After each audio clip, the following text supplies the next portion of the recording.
안녕하십니까, 스톡파이터입니다.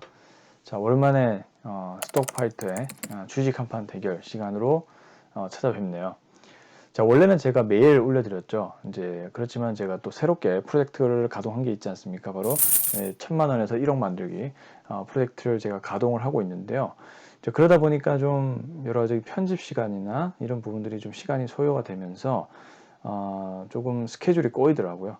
그래서 차라리 일주일에 한 번만 제가 한 주를 정리하는 겸 이제 보여드리는 방향으로 가기로 결정했습니다.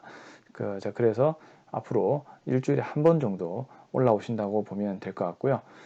여전히 잘 순항 중에 있습니다. 그 부분들을 조금 후에 영상으로 한번 확인해 보시면 될 것 같습니다. 자, 그렇다면 이번 한 주를 좀 정리를 하고 그 다음에 이제 제가 실제로 어떤 종목을 거래했고 어느 정도 수익이 났는지를 보여드리는 시간을 가져보도록 하겠습니다. 이번 한 주는 굉장히 좀 단순했는데요. 바로 중국의 제로 코로나 정책 완화와 그리고 컨텐츠 종목들의 상승이었습니다. 중국이 급격하게 방향을 선회했죠. 중국 인민들의 반발이 굉장히 심화되다 보니까 바로 정책 방향을 바꿔버렸습니다.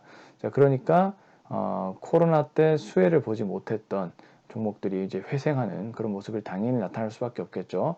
대표적으로 화장품을 들 수가 있겠습니다. 화장품은 당연히 사람들이 움직이지 않으면은 사용 수요가 떨어질 수밖에 없겠죠. 근데 반대로 이제 인구가 이동하고 이제 활동하기 시작하면 화장품을 찾을 수밖에 없을 겁니다. 그러니까 기저 효과가 가장 큰 거예요. 화장품이 드라마틱하게 매출이 성장하거나 앞으로 대세 섹터가 된다, 이런 의미가 아니고요. 워낙 안 좋았었기 때문에 이제 정책 방향이 바뀌어지면서 그 안 좋았던 부분들이 풀리니까 그만큼의 어떤 기저 효과가 강해지는 겁니다. 그래서 이제 화장품 섹터가 바닥에서 많이 올라오는 모습을 이제 보여왔고, 그 외로도 이제 여행이나 그다음에 면세점이나 그다음에 뭐 소비재나 이런 기업들 역시도 같은 수혜를 볼 수밖에 없을 겁니다. 그래서 이제 코로나 완화 관련된 종목들 수혜를 봤다, 이렇게 정리해 볼 수가 있겠고요. 그 부분은 고스란히 또 콘텐츠 쪽으로 연결이 되죠. 왜냐하면 이제 영화를 보려는 수요가 또 굉장히 많아질 겁니다. 거기에다가 아주 기대할 만한 작품이 나와준다면 금상첨화겠죠. 근데 하필이면 그 12월에 그 시기가 겹쳤습니다. 바로 이번 한 주를 달구었던 것이 바로 아바타2죠. 아바타2 같은 경우는 정말 외신이나 이런 평가를 들어봐도 굉장히 그래픽에 대한 찬사가 많더라고요. 그리고 이미 중국에서는 뭐 이미 고가 티켓 논란이 나올 정도로 굉장히 인기가 높아지는 이제 그런 상황이 있고요. 우리나라도 지금 14일 날 개봉이 예정돼 있습니다. 이미 예매율 자체가 50%를 넘어섰다라고 하죠. 그렇기 때문에 이 콘텐츠 관련된 종목들도 우리나라에서 한 주 영향을 받고 많이 오른 모습을 좀 보였습니다. 당연히 거래했던 종목들도 이제 그런 종목 위주일 수밖에 없겠죠. 그렇게 한 주가 좀 흘러갔고 또 상당히 좀 단순했던, 왜냐하면 뭐 제로 코로나 완화주와 콘텐츠 관련된 종목만 공략을 했어도 나쁘지 않은 성과를 거둘 수 있었던 그런 한 주였기 때문입니다. 자, 그래서 또 콘텐츠 쪽을 좀 살펴보면, 그리고 이 재벌집 막내 아들이 한몫했죠.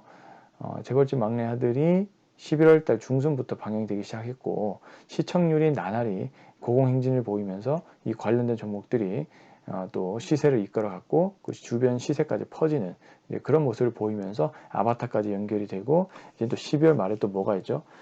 디즈니 플러스에서 하는 드라마, 바로 최민식, 손석구 주연의 카지노라는 드라마가 또 방영이 됩니다. 그렇기 때문에 여러 가지 좋은 작품들이 많이 12월 말부터 방영이 예정돼 있고, 내년도에도 보시면 넷플릭스가 내년도에 개봉할 드라마들도 보시면 22년도에 굉장히 인기가 많았던 그런 작품들의 2 버전, 넥스트 버전들이 계속 공개가 됩니다. 예를 들면 뭐 DP라는 드라마도 굉장히 재밌었잖아요. 정혜라고 그 구교석인가요? 그 부분 두 주연 배우의 작품이 또 DP2라는 작품으로 또 돌아오고요. 그 다음에 이제 지옥 같은 경우도 또 지옥2도 방영이 된다라고 합니다. 그 다음에 지금 우리 학교는 그 좀비물 있잖아요. 그것도 2 시리즈로 또 나오게 될 예정이고요. 그다음에 오징어 게임도 23년도 말이나 24년 초에 나온다라고 하죠.